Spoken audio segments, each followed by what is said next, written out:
사랑하는 주 예수 그리스도의 회중이여, 사단이 에덴 동산에서 첫 아담을 죄로 인해 타락하도록 사용했던 미끼는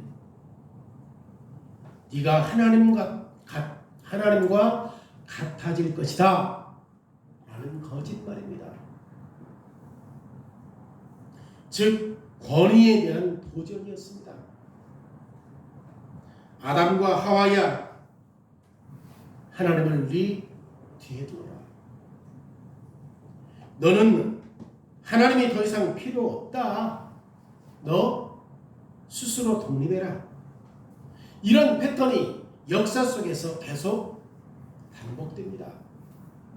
예를 들어 18세기 프랑스 혁명을 생각해 보십시오. 무신론 혁명의 노골적인 표어 가운데 하나가 하나님도 없고 주인도 없다. 우리가 자유인이다. 우리가 원하면 무엇이든 할 수 있다라고 하는 것이 표현입니다. 프랑스 혁명에 가담했던 많은 사람들은 이신론자예요. 이신론자가 뭐냐? 성경을 비판적으로 연구해요. 그래서 하나님의 계시, 하나님의 기적 이런 것들을 다 부정하고 그리스도 교회의 생활을 이성적인 진리로 합리화시키는 종교관이 이게 이신론자들입니다. 태압이 풀리면서 시계가 돌아가잖아요. 그죠? 그런 것처럼 이 우주도 마찬가지다. 이성의 하나님에 대해서 어떻게 부르든 상관이 없다. 이성의 하나님은 인격적으로 우리에게 관심도 없고 우리를 돌볼 수도 없고, 그리고 우리가 어떻게 살아야 하는지 이성의 하나님은 우리에게 의미 있게 말한 적도 없다. 이 무력화된 하나님은 프랑스 혁명의 길을 방해하지 않을 것이다. 프랑스 혁명의 길은 뭔데? 하나님도 없다. 주인도 없다. 내 자유로 살면 된다. 그렇기 때문에 하나님은 무기력하다. 이성을 가진 하나님이다 할지라도 무기력하다. 그래서 우리가 혁명하는 것들을 방해할 수 없다고 말했어요. 그러면 오늘날은 어떻습니까? 18세기 혁명할 때에 하나님 있다 없다? 없다. 하나님은 우리의 주인이다 아니다? 아니다. 누가 주인이야? 내가 주인이기 때문에 나는 어떻게 살면 돼? 자유롭게 살면 돼. 오늘날 어떻습니까? 지금 세상은 계속해서 이런 패턴이 반복되는데, 창세기에서 아담이 그런 삶의 모습으로 사단이 너희 하나님 돼도 네가 주인이야. 오늘날 어떻습니까? 유튜브에서 하나님을 조롱하는 수많은 동영상들이 넘쳐나고, 그런데 유튜브뿐만 아니라 많은 매체들을 통해서 하나님을 조롱하는 일들이 벌어져요. 이런 모든 거짓말들은 에덴 동산 이후로 계속 반복됩니다. 하나님도 없고 주인도 없고 사람이 무엇을 하든 자유롭게 할 수 있고 무엇이든 선택할 수 있는 자유가 있다. 지금 이것이 시편 2편에서 볼 수 있는 해묵은 여러분들의 거짓말이에요. 사도행전 4장에서도 다윗이 시편 2편의 저자라고 말해요. 사도행전 4장 25절에 또 주의 종 우리 조상 다윗의 입을 통하여 성령으로 말씀하시기를 어찌하여 열방이 분노하며 족속들이 민족들이 허사를 경영하였는고 세상의 군왕들이 나서며 관리들이 함께 모여 주와 그리스도를 대적하는도다. 지금 사도들이 설교하는데 뭘 인용했어요? 시편 인용했는데 시편 2편의 저자가 누구다? 다윗이다. 다윗이 성령의 능력을 받아서 뭐라고 했느냐?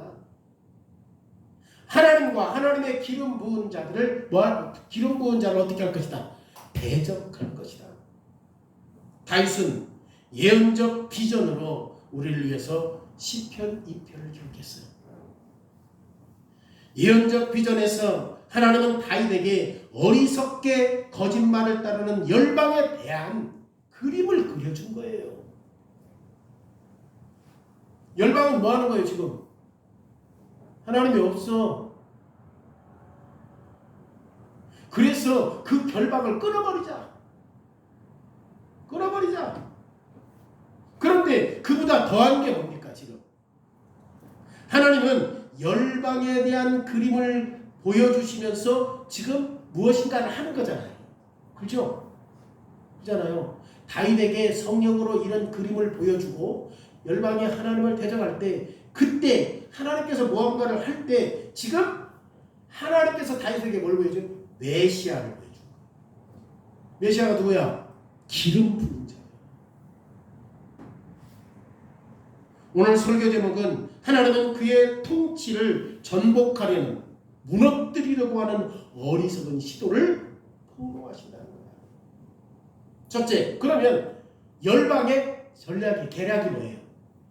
열방의 뭐라고 그래요? 계략, 다른 말로 뭐라고 그래요? 전략, 음모, 이게 뭐냐? 시편 2편은 이방 나라의 민족들에 대한 질문으로 시작해요. 다윗은 선지자적 시각에서 계속해서 무모하게 싸우기를 좋아하는 이방 나라를 보고 있는 거지. 그러니까 이방 나라는 계속 뭐예요? 무모할 정도로 존재를 하는 거야. 지금 그거 보고 있는 거예요. 실제로 이방 나라들은 적극적으로 싸우기 위해서 공모하고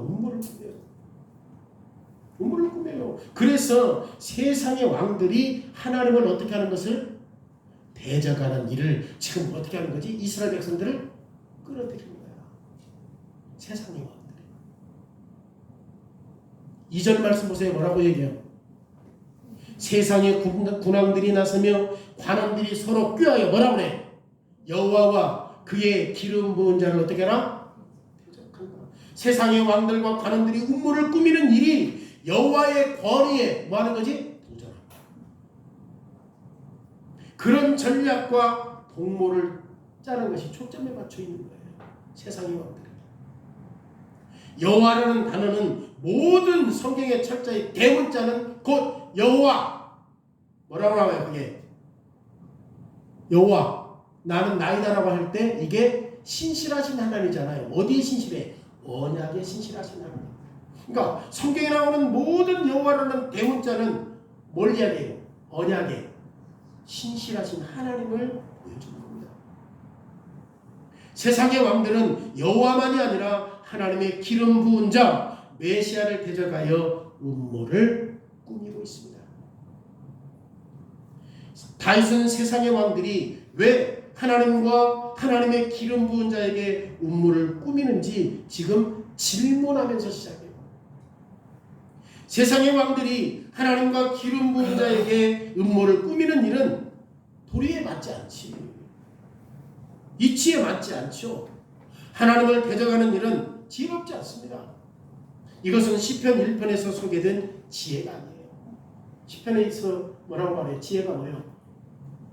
지혜가 뭐예요? 하나님의 말씀에 순종하는 거예요.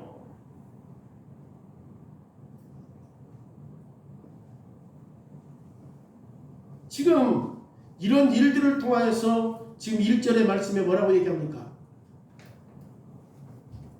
헛된 일을 꾸민다고 할 때 강조하는 거예요. 뭘 강조해요? 그들의 무지. 하나님을 대적하잖아. 이 헛된 일이라고 얘기해요. 1절에.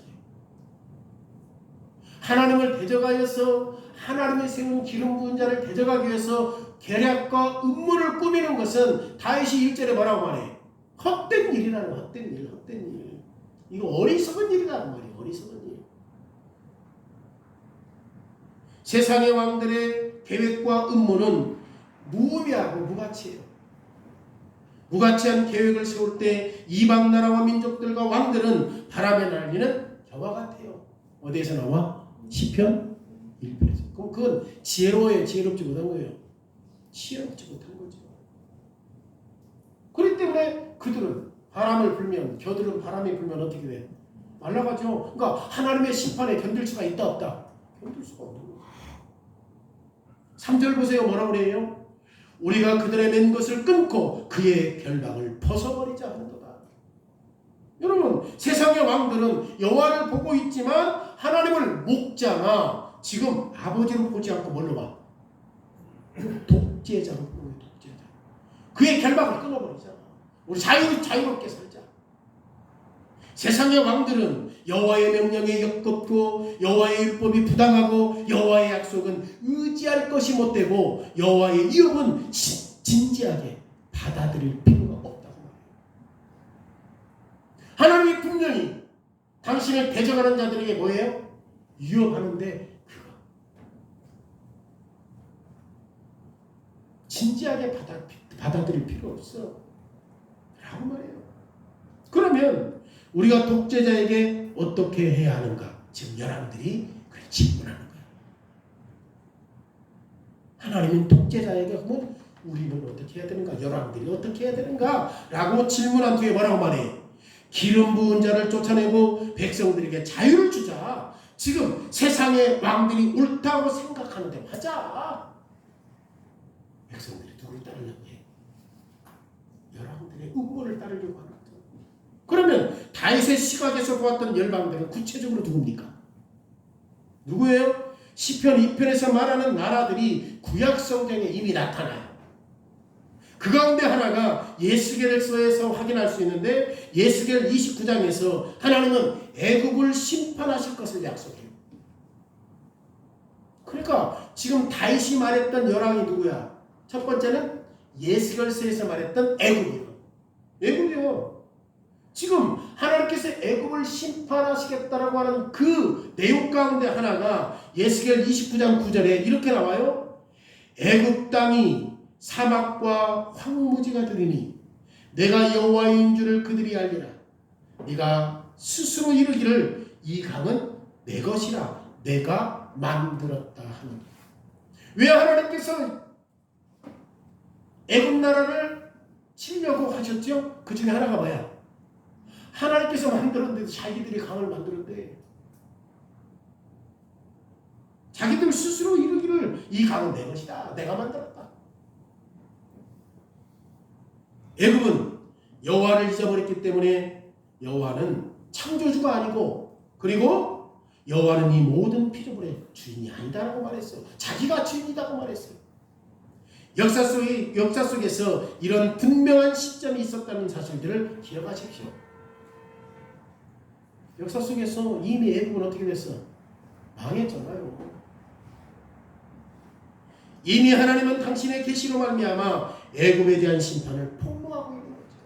하나님 말씀을 통해서 애굽의 죄를 폭로하는 거예요. 그래서 그들은 어떻게 할 것이다? 심판, 진노 가운데 있을 것이다. 그리고 역사 속에서 그렇게 됐다 안 됐다? 됐다. 자, 이전에 일어났던 재앙들을 생각해 보십시오. 그 악독한 무지했던 애굽왕 바로 몇 개의 재앙이 있었어요? 10개의 재앙. 그들은 실제 그 10개의 재앙, 신을 섬겼던 거예요. 그래서 그들의 신이 아니다라고 하는 사실들을 하나님께서 실제 그것을 보여주심으로 말미암아 애굽의 신은 신이 아니다라는 사실들을 초토화시켜버렸던 것입니다. 이미 이것이 언제 나와? 역사 속에서 있었던 일이다. 그러니까 애굽 사람들은 무지를 내세워서 변명할 수 있다 없다? 없다. 하나님이 보여주셨는데. 그런데 이런 무지를 내세워서 행동한 자들은 애굽 사람들만이 아니에요. 예레미야 2장 20절의 말씀에 보면 이스라엘 백성들이 말하고 있는 내용을 들어보세요. 보세요. 네가 옛적부터 내 명예를 뻗고 내 결박을 끊어버리자. 실질적으로 이스라엘 백성들에게 하나님의 명예를 주었잖아. 그렇잖아요. 하나님의 율법을 지키라고 했잖아. 명예를 주었어. 근데 그 명예를 끊어버리자는 거야. 이게 누구의 말이야? 이스라엘 백성들의 말이라니까? 예레미야 2장 20절의 말씀에 보면 이스라엘 백성들이 그렇게 말해요. 하나님께서 옛적에 우리에게 뭘 줬어? 명예를 주었어. 근데 이스라엘 백성들은 뭐 하겠다는 거야? 하나님의 주신 명예를 끊어버리자. 자유하게 살자 라고 말해요. 잘 들어보면 지금 누구와 똑같아? 열왕과 애굽과 똑같아요. 예레미야 5장 5절에 내가 지도자들에게 가서 그들에게 말하리라. 그들은 여호와의 길 자기 하나님의 법을 안다 하였더니 그들도 일제히 멍에를 꺾고 결박을 끊으리라. 이게 누구의 말이야? 예레미야가 그렇게 말하고 있지만 이스라엘 백성들이 그렇게 하고 있는 거죠. 하나님의 멍에를 끊어버리자. 자유스럽게 살자. 하나님은 우리의 인생의 주인이 아니다. 하나님은 창조주가 아니다. 이처럼 이스라엘도 열방 민족 사이에서 헛된 음모와 헛된 공부를 꾸미는 일에 악명 높은 자들이었어요. 하나님의 친백성이 하나님과 하나님의 기름 부은 자를 대적하는 어리석은 행동을 하고 있는 거죠. 하나님을 대적하고 하나님을 모욕하는 일은 예수 그리스도의 죽음으로 이어지는 계속되는 사건들에서 절정을 이루어요.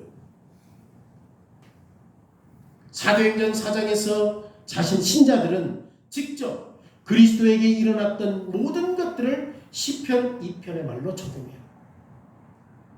사도행전 4장에 보면 그리스도에게 일어났던 모든 것들을 시편 2편을 근거로 해서 적용시키는데 이렇게 기도해요.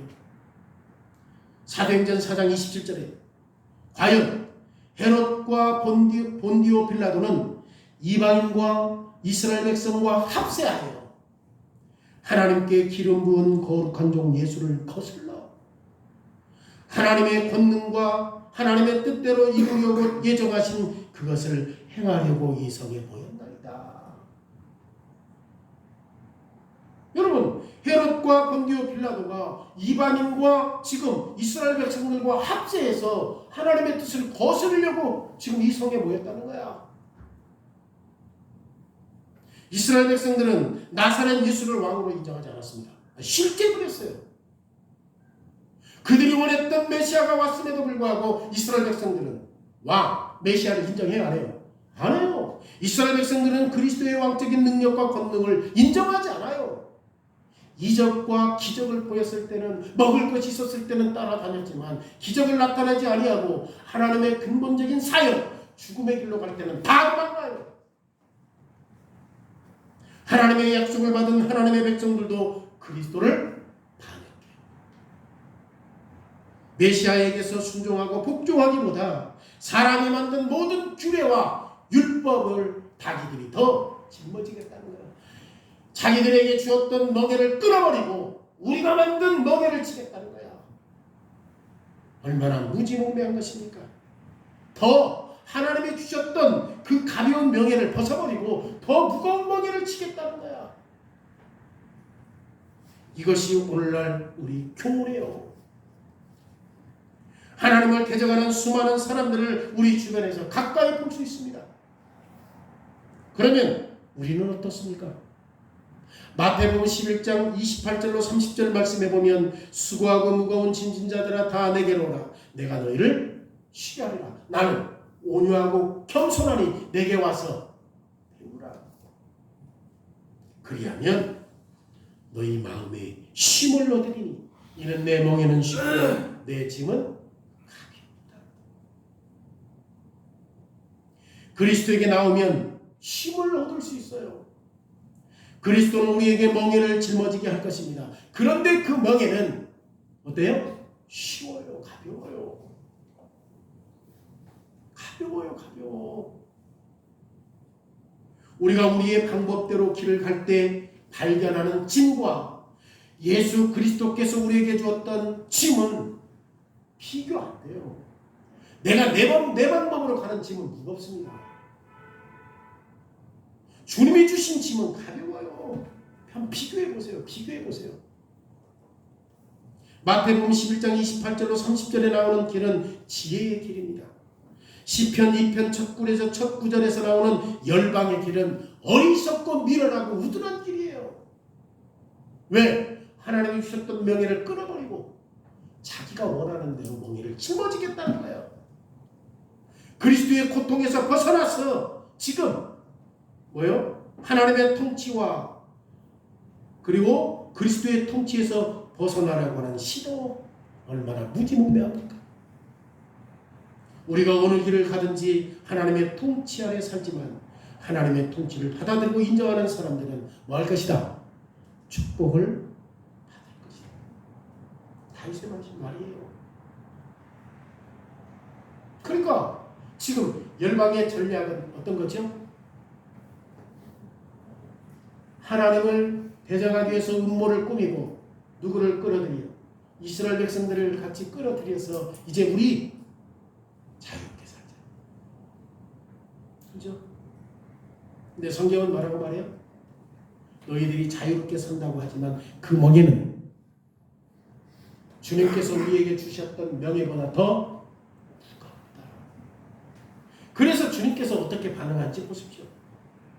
그러면 지금 하나님은 자기의 통치와 메시아의 통치를 받아들이지 않고 인정하지 않는 세상과 세상의 통치자들을 어떻게 생각합니까?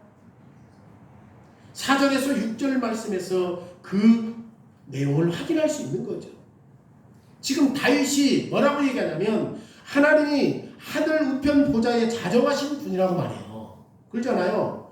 자, 4절 6절 보세요. 하늘에 계신 이가 웃으시며 주께서 그들을 비웃으시리로다. 그때의 분을 바라며 진노하사 그들을 놀라게 하여 이르시기를 내가 나의 왕을 내 거룩한 산 시온에 세웠다 하실 것이다. 지금 자기들이 하나님을 대적하기 위해서 음모를 꾸미고 내가 왕이다, 내가 주인이다라고 했던 자들에게 하나님이 뭐라고 말해요? 비웃어버려요. 그리고 시온산에 누굴 세웠어? 나의 왕을 세웠다. 다시 말하면 하나님은 사소하고 나약한 인간이 어떻게 생각하든 상관없이 우주를 다스리시는 최고의 통치자다. 너희들이 나를 어떻게 생각하든 나는 창조주야. 그러니까 내가 너희들을 통치할 수 있다 없다? 있다. 너희들이 나를 어떻게 생각하든. 하나님은 세상의 통치자들의 어리석음을 보시고 뭐 했죠? 비웃었어. 사실 다윗의 예언적 시각에서 볼 때 하나님이 세상의 왕들을 비웃고 조롱하는 것을 볼 수 있는데 세상의 왕들은 어리석기 때문에 하나님은 세상의 왕들이 반역하는 것은 물로 성을 쌓는 것이라고 비웃어버려요. 물로 성을 쌓을 수 있어? 불가능하죠. 그런데 하나님은 세상의 왕들이 웃고 반역하는 것은 그리스도를 반대하는 것을 알고 있기 때문에 하나님의 기름 부은 자 메시아 그리스도를 반대하는 것을 알고 있기 때문에 지금 뭐 하셔요? 분노하시고 진노하시는 거예요. 다윗은 열왕들을 책망하면서 열왕들에게 말씀하시는 하나님을 보고 있는 거예요. 열왕들에게 말씀하시는 하나님이 어떻게 하겠다? 진노하시겠다. 6절에 내가 나의 왕을 내 거룩한 산에 세웠다 말씀하시는 그 하나님을 누가 봐서 지금 다윗이 보고 있잖아요. 그잖아요. 구약은 어디에 하나님이 이제 성막, 나중에는 성수, 그죠? 성전. 그 지성소에서 자비수가 있는 법궤는 하나님의 천상의 보좌를 이 땅의 방법으로 표현해 준 거예요. 하나님의 임재하는 자비수가 있잖아요. 그러니까 우리가 법궤를 딱 보면 그 뚜껑에 뭐가 있지? 양쪽에 천사가 있잖아. 그잖아요. 천사가 있잖아요. 천사가. 그 천사가 있는데 거기에 뭐 하셔 지금? 임재하신 거예요. 임재하신 거예요. 이것이 천상의 모습인데 지금 그 법궤는 하나님의 천상의 보좌를 이 땅의 방법으로 표현한 거예요. 하나님의 임재는 특별한 방법으로 스랍, 아까 얘기했죠. 스랍이 뭐예요? 천사들 사이에 계신 이 양쪽 둘이 딱 이렇게 손을 펼치고 있으면 그 가운데에 하나님께서 법궤 위에 임재하시니까 이처럼 하나님의 기름 부으심을 받은 왕은 하나님의 보좌 위에 자정하십니다. 다윗이 지금 하나님에 대해서 어떻게 말하냐? 하늘 보좌에 앉아 계신 분이다. 하늘 보좌에 앉아 계신 분은 지상의 섭정자가 될 것이다. 섭정자가 뭐죠? 왕이 직접 통치할 수 없을 때 왕을 대신해서 세우는 거죠. 이게 섭정자이죠. 그러니까 지상의 섭정자가 누구야? 하나님의 기름 부음 받은 자, 메시아가 그가 될 것이다. 그를 내가 세웠다는 거야. 어디에나? 시온산에. 시온산이 다른 말로 말하면 어디야? 예루살렘 성전이야. 그 안에서 예루살렘 성전이야. 하나님이 이 땅의 섭정자라는 말도 지금 누구를 가리킨다고? 그리스도의 사역과 그리스도의 인격에 대해서 말하는 거예요. 사람들이 그리스도와 그의 기름 부음 받으심을 반대하면서 지금 일어나고 있잖아요. 그런데 사람들이 그리스도를 대적할 때 하나님의 손에 있다라는 사실들을 전혀 몰라. 왜? 그리스도가 일어났을 때 그들이 하는 일이 뭐야? 그리스도를 대적하는 일이잖아. 근데 그것마저도 누구의 손길이 있어? 하나님의 손길이 있다는 거예요. 그래서 사도행전 4장 28절의 말씀을 보면 지금 세상의 열왕들이 예수 그리스도를 죽이려고 하는 것도 누구의 손에 있는 일이야? 하나님의 손에 있는 일이잖아요. 그래서 사도행전 4장 28절에 하나님의 권능과 뜻대로 이루려고 예정하신 그것을 행하려고 이 성에 모였나이다. 자, 그들이 지금 누구를 죽이려고 해요? 예수 그리스도를 죽이려고 하죠. 그건 누구의 뜻으로 이루어지는 거예요? 하나님의 뜻이 이루어지는 거예요. 그러니까 결국은 세상의 열 왕들은 누구의 도구에 불과한 거야? 그렇지. 하나님이 하시는, 진짜 하나님이 창조주이고 만왕의 왕이고 세상의 주인이잖아. 하나님이 세상의 왕들을 비웃고 조롱하시는 것은 당연하죠. 세상의 왕들이 아무리 팔보둥쳐도 실제로 하나님의 계획과 하나님의 장중에 있을 뿐이다. 세상의 왕들은 실제로 그리스도의 사역에서 핵심적인 역할을 할 뿐이다. 다시 말해서 세상의 왕들이 유대인의 왕으로 선언하면서 유대인의 왕이라고 팻말을 썼던 것들을 누가 거기에다 붙여? 빌라도가 거기에 붙이잖아요. 유대인의 왕. 그러니까 실질적으로 그들이 계속해서 예수 그리스도를 모하는 일이, 대적하는 일이 누구의 손에 있는 일이야? 하나님의 손에 있는 일이야. 그래서 그 세상의 왕들은 결국 누구의 손에서 일하는 도구에 불과하다. 하나님이 일하시는 일에. 그래서 그들은 십자가 위에 뭘 붙였어? 명패. 유대인의 왕이라고 명패를 붙였잖아요. 그들은 그런데 깨닫지 못해. 하나님의 전령임에도, 하나님의 하시는 일에 도구였음에도 불구하고, 세상의 열 왕들은 하나님의 도구였음에도 불구하고 하나님의 전령이었음에도 불구하고 깨닫지 못해. 세상의 왕들의 불신과 반역이 왕들이 두려워해야 할 이유지. 그리스도의 왕권은 강력한 통치와 무시무시한 심판도 포함되어 있습니다. 주 70년에 실제로 디도 장군에 의해서 예루살렘 성전이 어떻게 돼? 예수님이 오신 다음에 70년 후에 어떻게 되냐고? 완전히 초토화된 거예요. 그때 예수님께서 처음으로 뭐 하신 거지? 심판을 해가신 거예요. 주님이 하신 거예요. 뭘로써? 왕으로서. 강력한 통치를 하시지만 그 통치 가운데 뭣도 포함되어 있다? 심판도 포함되어 있다는 것을 주 70년 저 디도 장군에 의해서 이스라엘 백성들을 초토화시키는 심판이 행해진 거죠.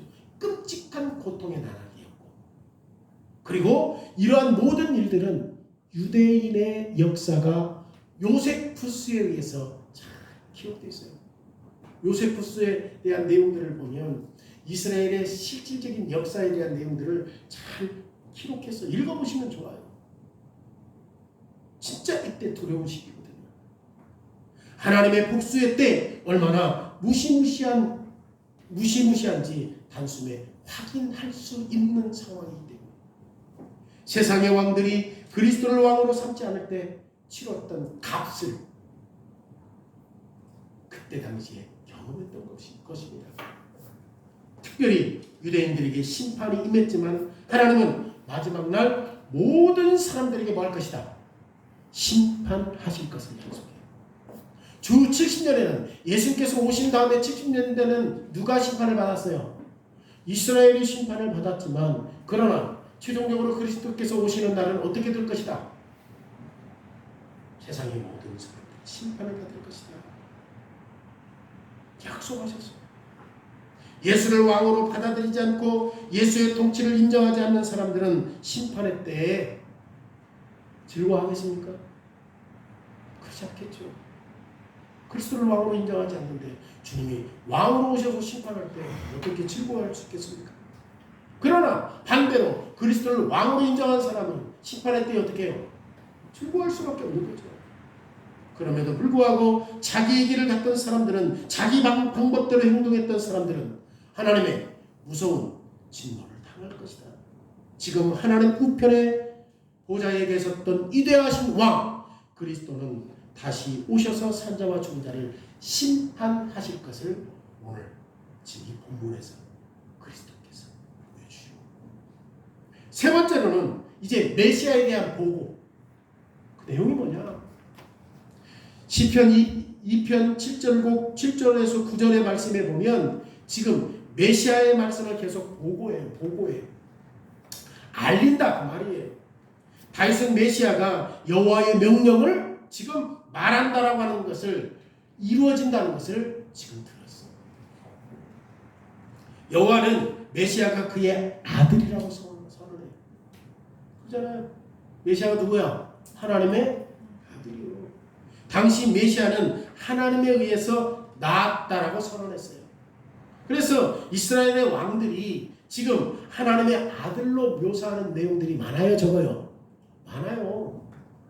하나님께서 지금 내가 너를 낳았다라고 하는 그 표현들을 언제 사용하느냐? 이스라엘 왕들에 대한 그 호칭을 통해서 하나님께서 그런 내용들을 사용할 때가 많아요. 그런데 하나님이 낳으신 한 왕에 대해서 지금 읽을 수 있는 본문은 지금 첫 번째로 시편 2편 7절에서 9절이에요. 이것이 다윗이 여기에서 완전히 독특한 것을 증언하고 있는 것을 지적해요. 독특한 거예요. 독특한 거. 하나님이 누구를 낳았어?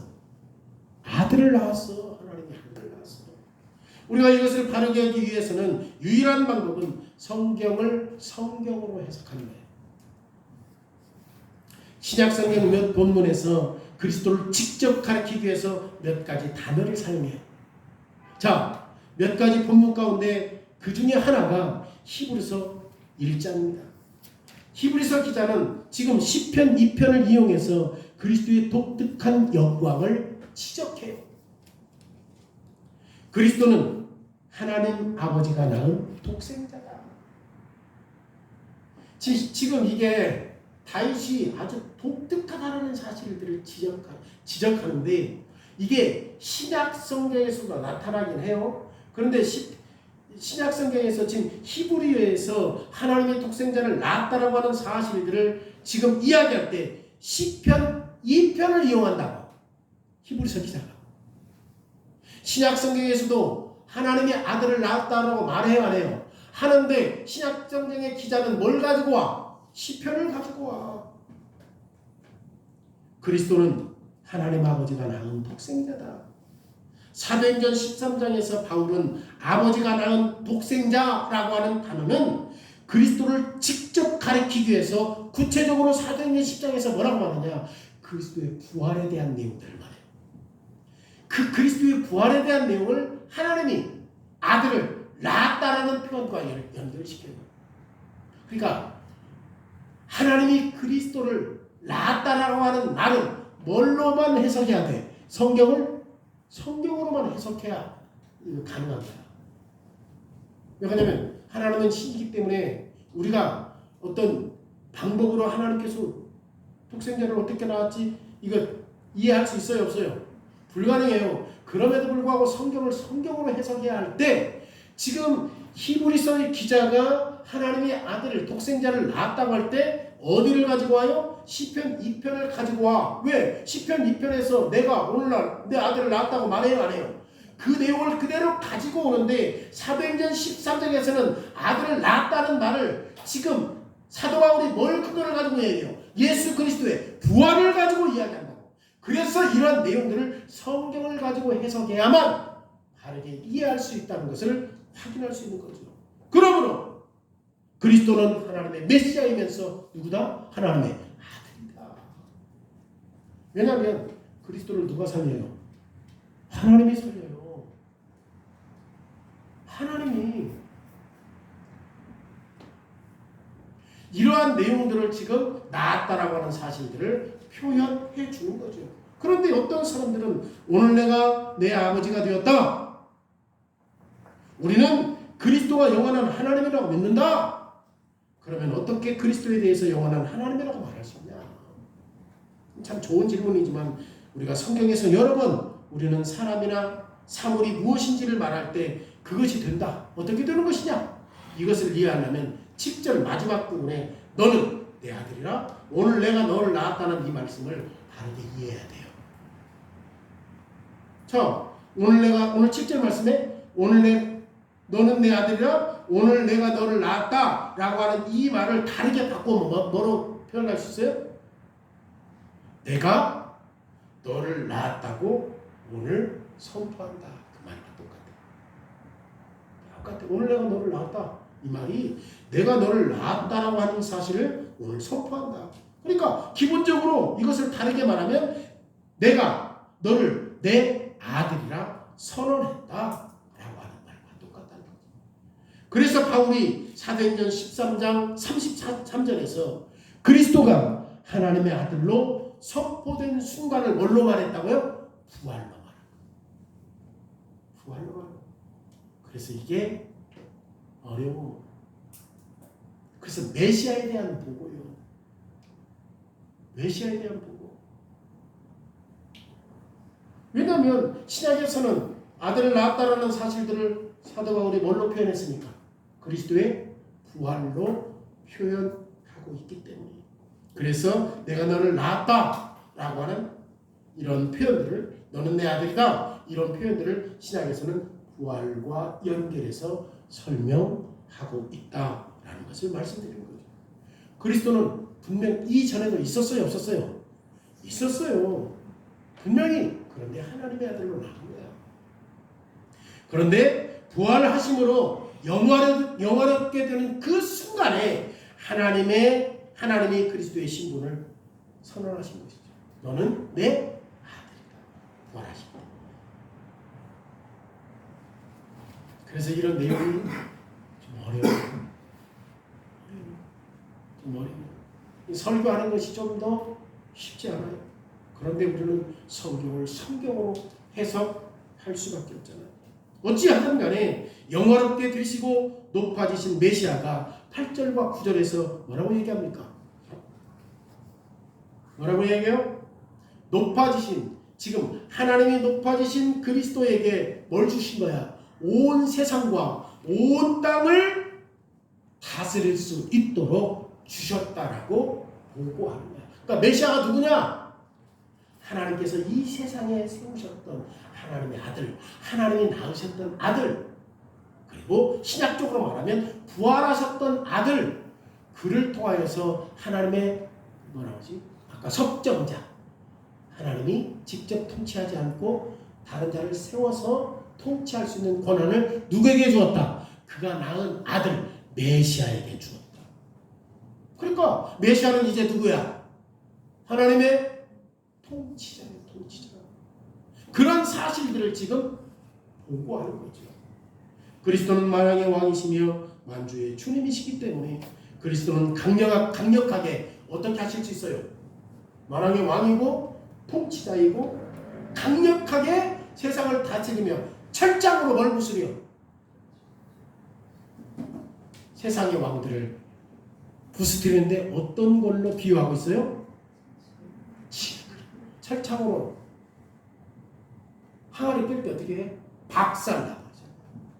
쨍그랑 하고 다 산산조각 나는 거잖아요.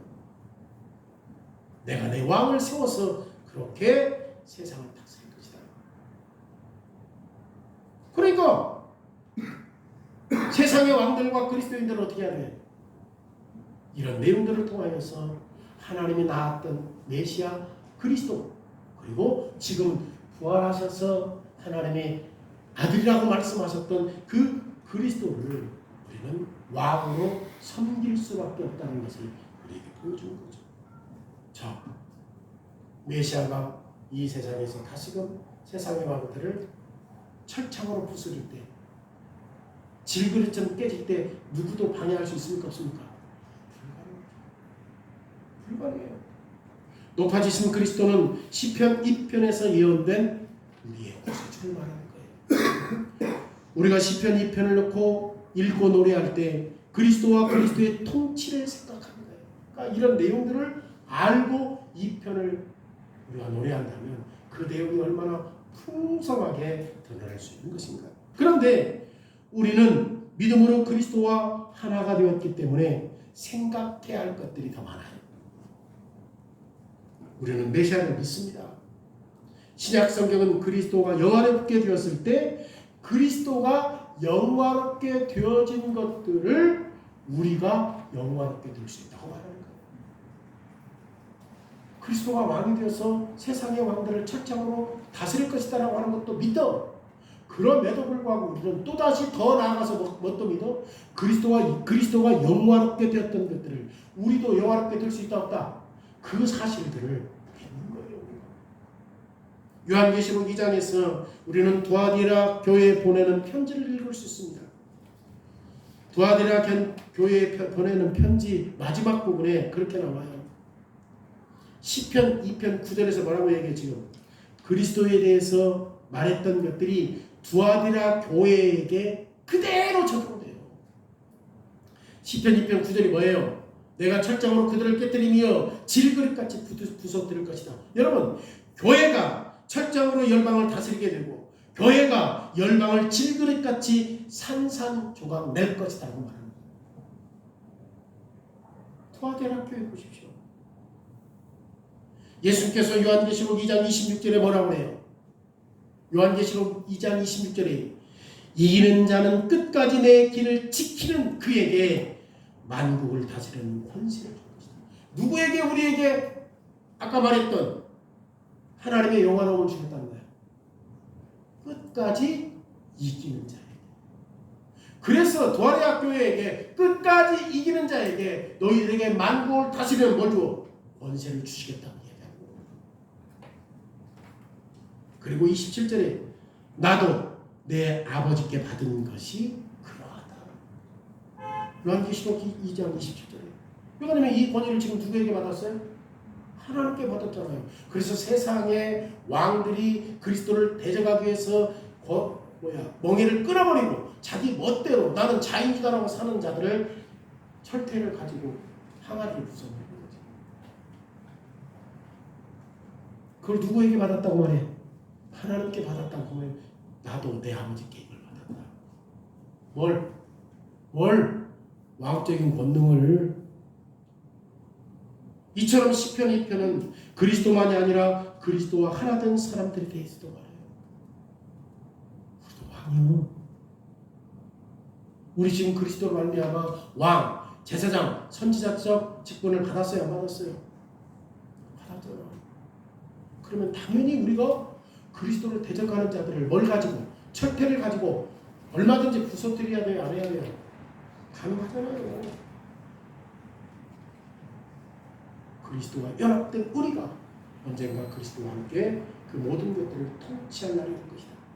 이것이 이 약속이 시편 2편에서 뭐야? 씨야. 씨.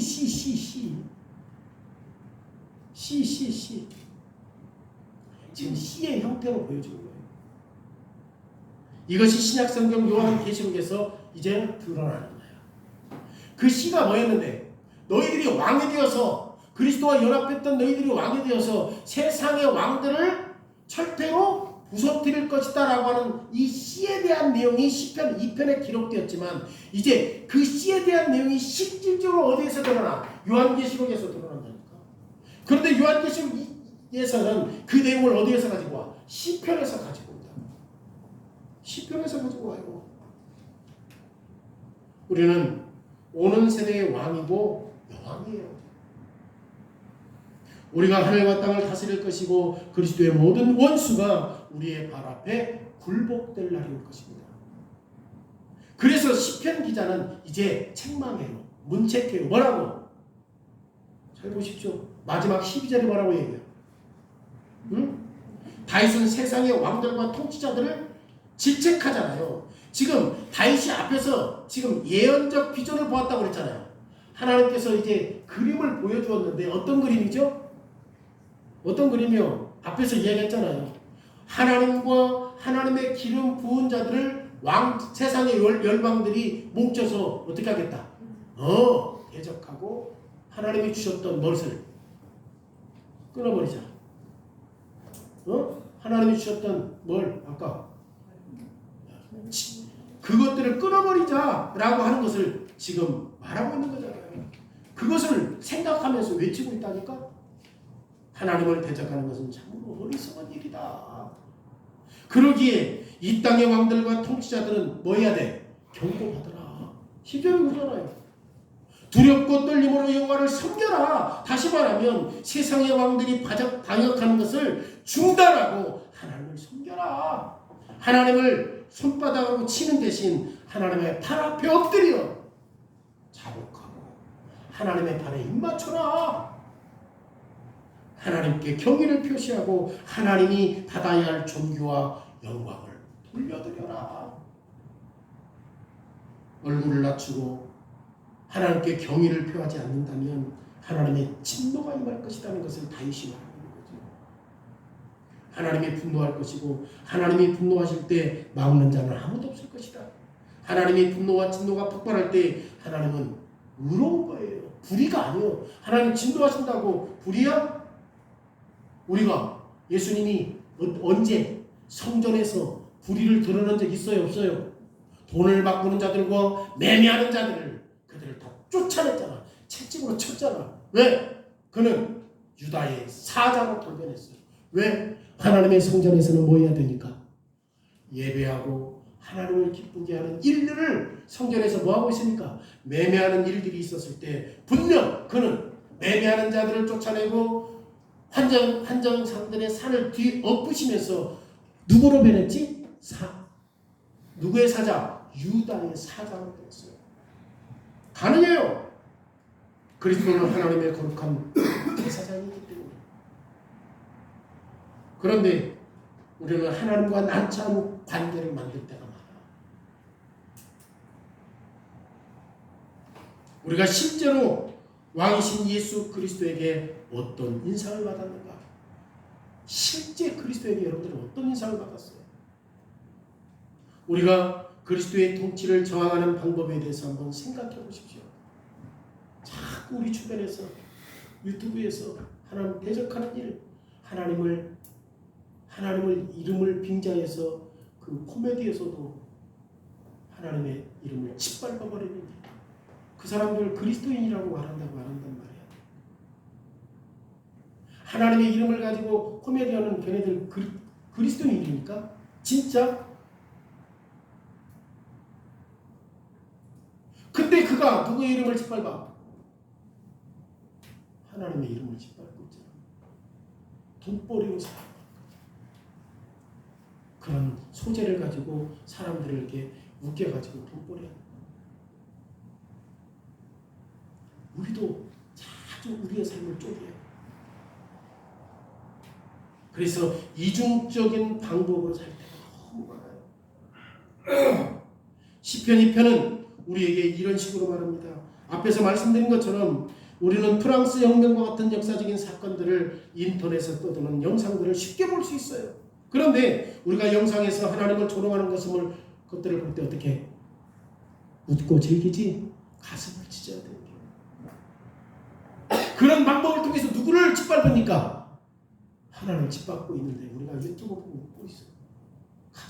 찢어야 되는데. 에덴 동산에서 사단이 아담을 유혹했던 것이 뭐야? 너 이제 하나님의 통제를 벗어나. 너 혼자 자유인이야. 그것이 지금 역사 속에서 계속해서 반복되는데 오늘날 어떠냐고. 모든 사람들이 다 자유스러운 삶을 살기 위해서 그런 일들을 보이고 있는데 우리가 그런 모습들을 보고 하하 해학적으로 웃고 즐기고 있다니까. 왜 가슴을 찢고 하나님의 영광이 하나님의 이름이 짓밟히는데 왜 그런 일들을 하지 않습니까? 가슴을 찢어야죠. 그리스도의 십자가 앞으로 도망가야 되는 거죠. 10절에 뭐라고 말해요? 여호와를 피난처로 삼는 자는 뭐가 있다? 복이 있다. 지금 이것이 다윗이 시편을 끝내는 방법이에요. 시편 2편을 끝내는 방법이 뭐예요? 누구에게 가라? 여호와께로 도망가야 돼. 하나님의 아들은 죄 가운데 계속 살아가는 자들의 공포의 대상이요. 왜? 지금 뭘 가지고 있어? 그가 통치자가 되어서 철퇴를 가지고 있는 거야. 철창을 가지고 있는 거야. 회개하지 않는 한 영원히 공포의 대상이 될 수밖에 없잖아요. 회개하고 믿는 모든 사람들은 그리스도가 피난처가 되시고 폭풍 속에서도 안전한 집이 될 수 있기 때문에. 누구에게만 안전해요? 그리스도에게만 안전해요. 그리스도의 진노가 회개하지 않는 바깥에 있는 사람들에게 퍼붓는 동안 그리스도 안에 있는 사람들은 노아와 그의 가족이 어디에 있는 것처럼 방주 안에 있었던 것처럼 안전한 거죠. 그리스도 안에서만 안전해요. 우리의 모든 반역과 이중적인 마음에 대해서 회개하고 용서받은 사람들은 안전할 것이다. 왕이신 그리스도의 백성으로 항상 자신을 보지 않았던 우리의 죄를 용서받을 수 있도록 누구에게 피해야 돼요? 그리스도에게. 지금 시편 2편에 대한 내용이 이렇게 끝난다는 거예요. 진짜 왕으로서 엄청난 심판에 대한 권위를 가지고 있기 때문에 무시무시한 강력한 통치권을 가지고 있지만 마지막에 심판하시는 분이기 때문에 반드시 그리스도에게 피해라. 뭐하고? 회개하고. 시편 2편은 진심으로 그리스도 안에 피하는 모든 사람들에게 복이 있다고 할 때 이 복음을 마무리하는 거예요. 이 복음을 알고 이 복음을 감사하십시오. 앞으로 더 나아가서 우리를 사랑하시는 우리의 왕 그리스도의 통치 아래 살아가십시오. 언제 어디서든지 그리스도의 통치를 말하십시오. 그리고 예수 그리스도의 통치 아래 살아가는 것이 지혜의 길이라는 사실들을 믿고 어리석은 길을 피하십시오.